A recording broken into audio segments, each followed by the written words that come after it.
Hello, this is the October Weather and Climate Outlook update for the grain growing region of Western Australia. This outlook will focus on rainfall and temperature, including frost, in the next weeks and out to January 2024 to support upcoming decisions. The key messages for WA, and although the expectation for September was for below median rainfall, some areas in the south actually saw above median rainfall, but it has generally been dry elsewhere. The rainfall expectations out to January 2024 is that it will continue to be below median, and model accuracy does improve later into the calendar year. In terms of temperatures, we're still expecting above median daytime and nighttime temperatures, and frost is a possibility in southern areas. Let's take a look back at what was originally forecast for WA for September on the left-hand side, compared to what we did see for the month on the right-hand side. Overall, we were expecting a drier than median in September, and past accuracy was moderate to high, but low for inland areas. On the right-hand side, we actually see some areas south of the line from about Lancelin down towards Corrigin in the green did see above median rainfall. But up north of this, we did see a very dry month, particularly for areas like Mingenew and Malua. And much of the rain that fell around Lancelin and then inland to New Norcia came in two hits, especially from a cold front in the middle of the month, and we did see other areas miss out. And so this does demonstrate that climate models can't always pick individual weather systems so well, even though the overall messaging can be accurate. And some very high maximum temperatures are worth pointing out through southern parts of the grain growing areas. Places like Cunderdin, York and Beverley all set new records for their hottest September day. Looking now at current soil moisture levels, and they remain below average to very much below average across WA, and this is expected to continue heading into October.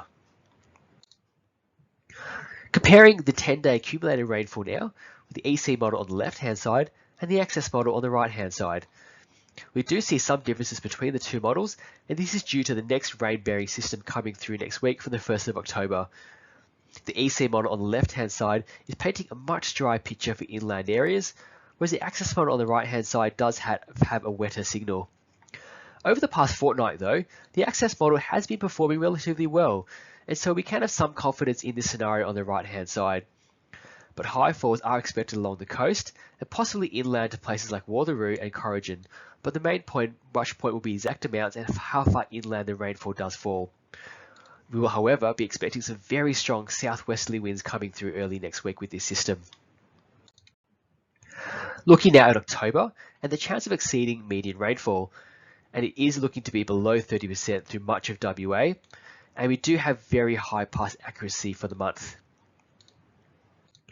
So we're expecting below median rainfall in October, but how much below median can be demonstrated by comparing these two maps here. On the left is the October forecast that shows the 50% chance of receiving at least that amount, and on the right-hand side, the historical median. By October, we're normally at the tail end of those cold season cold fronts for WA, and in October, we are expecting fewer of those rain-bearing systems coming through from the west.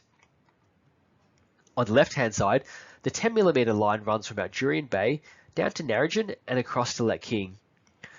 But on the right-hand side, in a more typical October, this 10mm line lies much further north, through Kalbarri, remaining north of Dalwallanu and over towards Kalgoorlie. The forecast 25mm line and the 50mm line are also much further south in October compared to normal, and so this does give an indication of the deficits we're expecting as a 50% chance. Looking now at November to January, and the chance of exceeding median rainfall continues to be very low through WA with very high past accuracy. We can, as usual, compare some of the international models, and looking here at a mix of the American, European, Japanese and Canadian models, and it does show for WA that dry trend heading into summer, so the combination of these maps does give us confidence in the outlook. Turning now to frost, and we do see a slight increase in the chance of frost in the week of the 8th to the 14th of October. This is mostly through southern areas, particularly south of about Narrogin, you can see here. But further north, it doesn't completely discount the risk of frost. It is just showing that the risk of frost does increase the further south you go. And this is confirmed in these experimental maps here, which can give a bit of a guide as the chance of seeing at least one frost. On the left-hand side, during the first fortnight of October, and on the right-hand side, the second fortnight of October, starting the 8th of October. And it confirms what we did see is that frost is still a slight risk, with a 10 to 40% chance of seeing frost south of the line from about Gingin to Northam to Merredin. Looking more broadly at minimum temperatures out towards December, it does show that there is a very high chance of exceeding median minimum temperatures. So it does show that overall minimum temperatures will be higher than usual, with very high pass accuracy as well for WA. In terms of maximum temperatures out to January 2024, this here is showing the chance of seeing maximum temperatures in the top 20% of historical figures.